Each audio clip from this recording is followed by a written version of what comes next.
Do you have $8,000 liquid, accessible, right now in your bank account?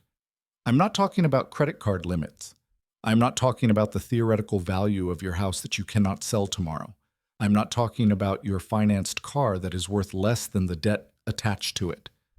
I'm talking about real money, cash, liquidity, immediate firepower. If the answer is yes, congratulations. Statistically, you are richer than half of the United States of America in 2026. Think about that for a second. Let the gravity of that information crush any illusion you have about American prosperity, the largest economy in the world, the empire of global capitalism, the land of opportunity.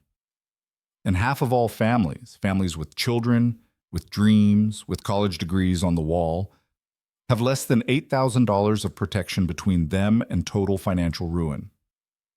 If the car engine blows up tomorrow and the repair is $4,000, half the country collapses. If there is a medical emergency not covered by insurance, half the country declares bankruptcy. The bar for success is so low that it is buried underground. And yet, if you turn on the TV right now or open your news feed, what do you hear? The economy is flying. The stock market hit an all-time high in 2025. Unemployment is at historic lows. Inflation has been defeated. They are popping champagne on Wall Street. CEOs are getting record bonuses. But if you're listening to this, there is a 90% chance you feel like you are drowning in slow motion. You look at the smiling news anchors, and then you look at your bleeding bank account and you think, am I going crazy? If everything is so good, why do I feel so poor? Why does my money buy half of what it used to? You are not crazy. You are a victim of what I call the great split-screen lie. The aggregate numbers tell a story of victory that hides a reality of a massacre. I am Buck, and I am not here to pat you on the back. I spent the last few weeks poring over Federal Reserve reports, consumer credit data. What I found is not just worrying, it is a crime scene. The American middle class is not just struggling, it is being systematically gutted. Today, we're going to perform a full, visceral financial autopsy of the average American. We are going to see exactly where you fit in this hierarchy of pain. And most importantly, we're going to discuss how you get off the operating table before the coroner arrives. Here's the statistic that should make your stomach turn and keep you up at night. 67% of Americans are living paycheck to paycheck right now, 2/3 of the country. And before you tune out thinking I am talking only about minimum wage workers or indebted students, stop right now. This statistic includes the new class of the poor in suits, the Henrys, high earners, not rich yet. We are talking about lawyers, software engineers, middle managers, healthcare professionals, people making $100,000, $120,000, $150,000 a year. They look rich on Instagram. They drive German cars. They live in gated communities. But they are one missed paycheck away from insolvency. They are trapped in the lifestyle creep trap.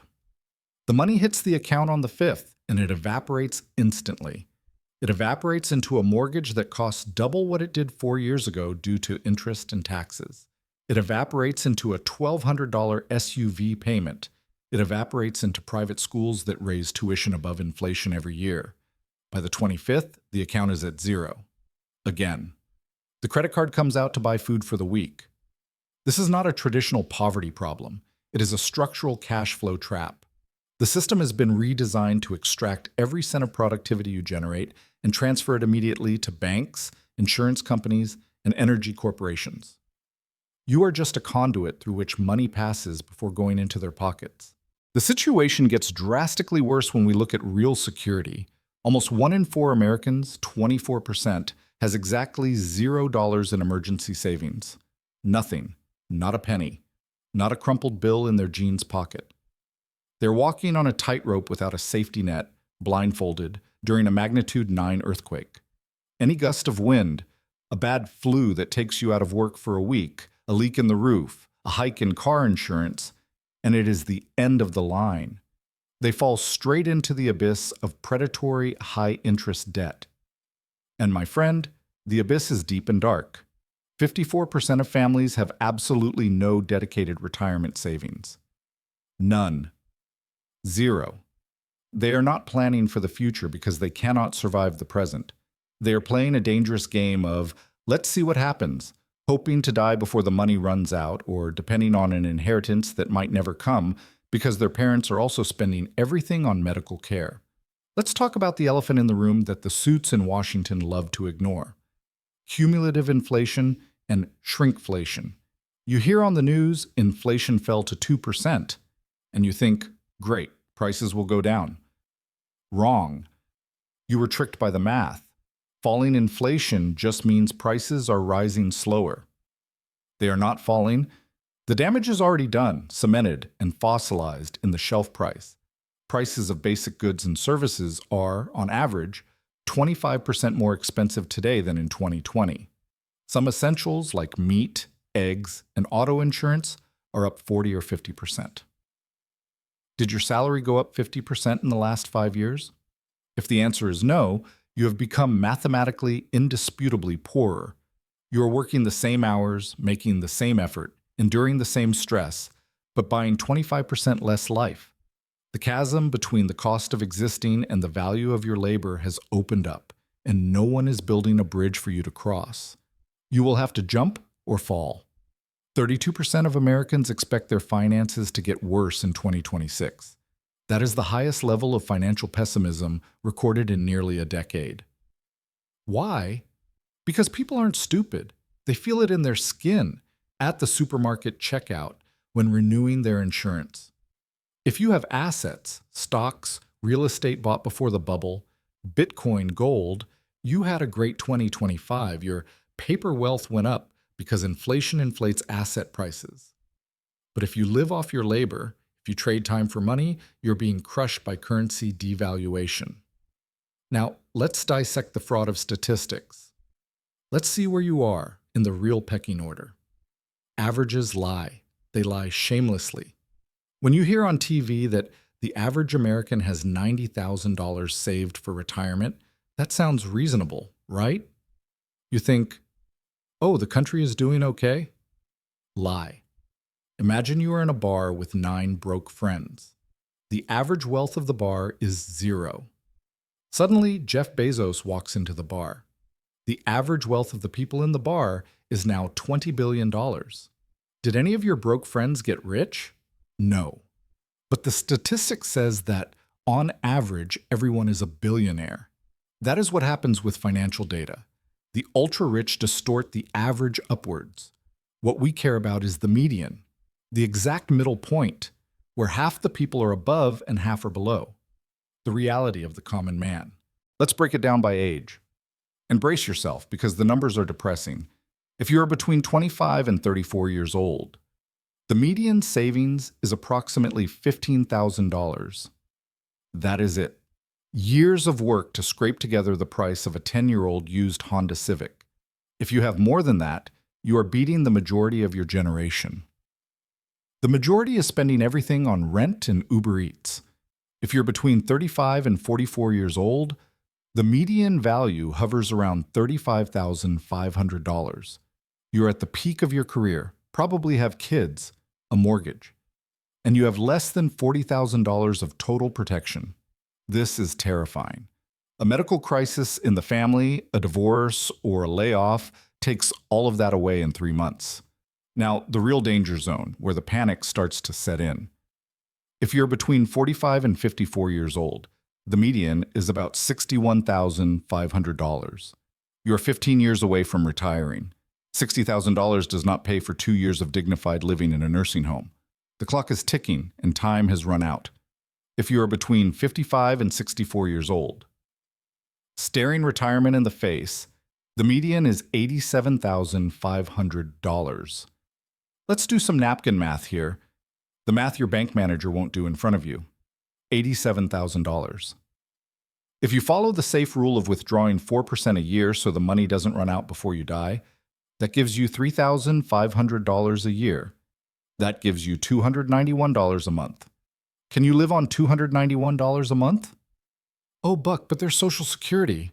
Okay, the average Social Security check is $1,900. And the Social Security Trust Fund is scheduled to have severe problems in the next decade. But let's assume you get it all. Add it up. 1,900 plus 291. That gives you $2,191 a month.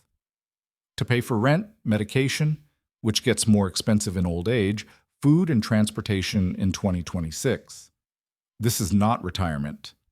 This is humiliating survival. It is choosing between buying blood pressure medicine or heating the house in winter. It is depending on your children who are also broke. And what is the magic number? How much do Americans think they need to feel rich? $2.5 million.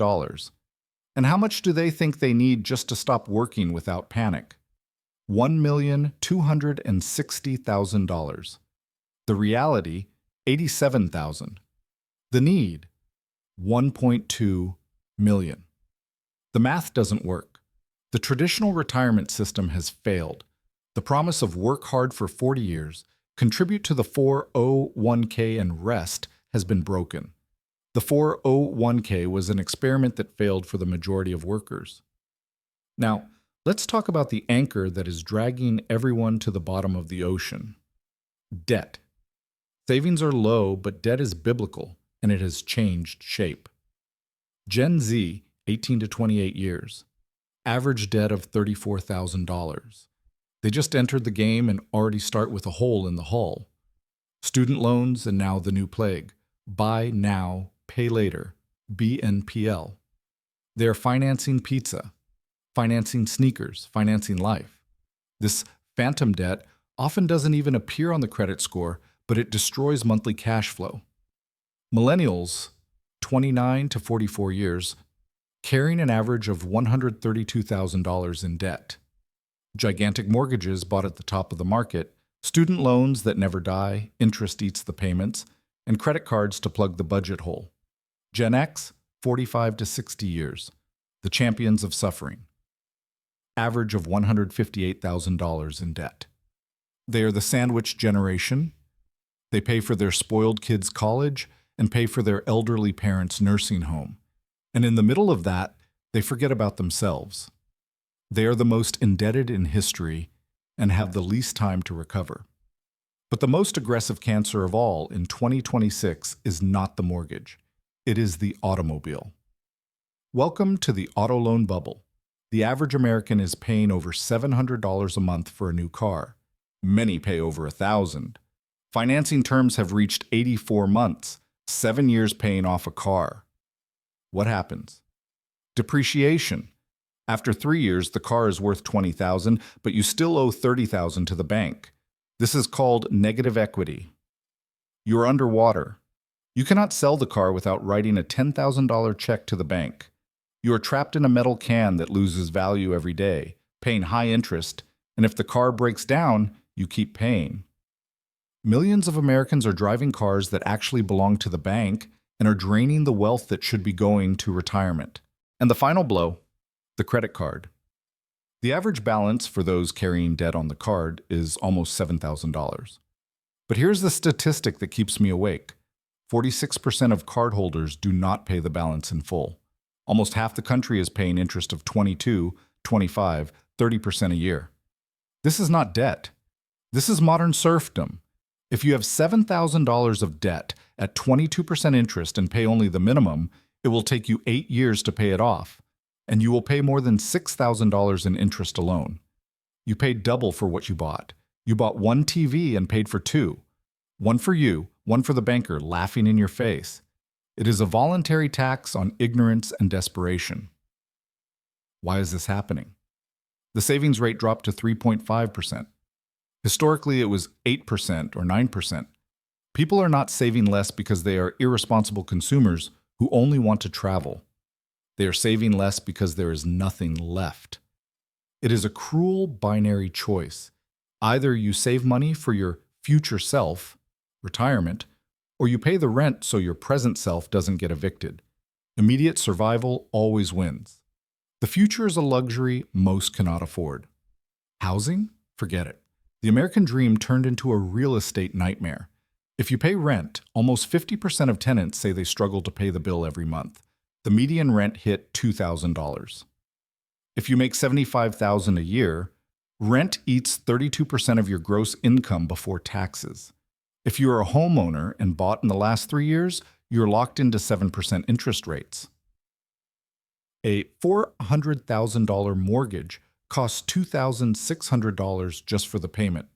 But wait, there's the insurance crisis of 2025/2026. In states like Florida, California, and Texas, home insurance doubled or tripled. Car insurance went up 30% in 1 year. Add tax, insurance, maintenance. Housing costs hit $4,000. For a family making $100,000 a year, half of the net salary goes to the house. You work 2 weeks of the month for the bank, 1 week for the government, taxes, and 1 week is left for you to eat, clothe yourself, and try to live. Is this life, or is this slavery with extra steps and Wi-Fi? The system was not designed for you to win. Not anymore. It has been recalibrated for maximum extraction. Banks profit when you fail and pay late fees. Corporations profit when inflation goes up, and they increase profit margins. Greedflation. The government profits from inflation because their debt becomes cheaper to pay with devalued dollars.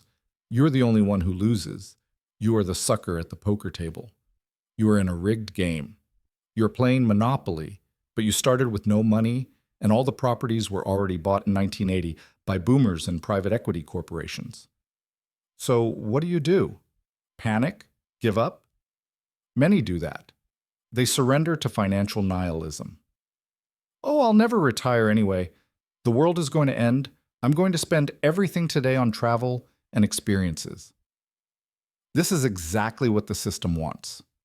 A docile, dependent consumer addicted to short-term dopamine and indebted up to their neck, who will never accumulate enough capital to be free and say no to the boss. But there is a way out. It is not easy. It is not fast. It is not pretty. And it definitely won't come from the government. You cannot fix the global economy. You cannot lower inflation. You cannot force the Fed to lower rates. But you can declare financial sovereignty. You can build a wall around your life and your family. If you are in the median statistic with little money, lots of debt, and fear of the future, you need a war protocol. You don't need savings tips to cut out coffee or reuse paper towels. That is child's play. You need a complete, radical, and aggressive restructuring of your mind and your cash flow. You need to stop playing the game of averages and start playing the game of the exception. The margin between what you earn and what you spend is your only weapon. Today it might be small, it might be zero, it might be negative. Our job is to pry that margin open with brute force, negotiating debts with the brutality of a mercenary, threatening to leave, transferring balances. Cutting structural expenses, selling the financed car you can't afford, moving houses, with the coldness of a surgeon amputating a limb to save the body. Increasing income with the aggressiveness of a general on a campaign. You are not competing against the neighbor. The neighbor is broke. He just hides it well with a leased car and financed designer clothes. You are fighting for your freedom, for your dignity in old age, for the option not to die working at a grocery store checkout at 75 years old. Now, I know what happens when the video ends and the screen goes black. The motivation evaporates. The fear comes back. The routine swallows your will to change. You look at the stack of bills on the kitchen table and don't know where to start. Paralysis takes over. Buck, I get it. The statistics are horrible. I'm screwed. But what is the first step? What do I do Monday morning at 8 a.m.? Inertia is poverty's greatest ally. To beat inertia, you don't need cheap Instagram motivation. You need orders. You need a daily, sequential, fail-proof battle plan. One step at a time, in a logical sequence that pulls you out of the mud hole and puts you on top of the fortified hill. It took me 20 years to decode this system and get out of the failure statistic and into the sovereignty statistic. I have been in the 67%. I have been at zero balance. I compiled this exact protocol. It is not a fluffy self-help book that says, think positive and the universe will provide. The universe doesn't care about you. It is a tactical field manual. It is called The Order of the Day, 365 high-impact orders for financial sovereignty. They are not tips. Their missions, one per day. On day 1, we stop the immediate bleeding and stop digging the hole. On day 7, we identify and eliminate vampire debts, subscriptions, hidden fees. On day 30, we have already created your first line of defense, the start of a real emergency fund, not the theoretical 8,000. On day 90, we have already shifted your mindset from terrified survivor to strategic builder. On day 365, you won't recognize the person who started. You will have built your own economy, armored against inflation and the madness of the world. They are tactical and direct orders. Today, you will call the bank and use this exact script to lower your card interest rate or threaten cancellation. Today, you will sell this specific type of liability that is draining your life and put the money in the Freedom Fund. Today, you will armor your mind against the predatory marketing that makes you spend money you don't have to impress people you don't like. I created this for my students, for my consulting clients, and honestly, for myself, so I never forget the path. It is the tool that keeps me in line. If you want to get out of the statistic of the 67% who live paycheck to paycheck, if you want to get out of the statistic of those who have $87,000 to live the rest of their lives, if you want to stop being a victim of the split screen, you need to stop acting like the average. The average is mediocre. The average is broke. You need to start acting like the sovereign elite. The link to the manual.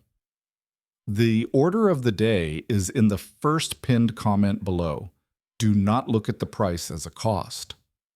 Cost is the compound interest on your credit card. Cost is inflation eating 25% of your salary.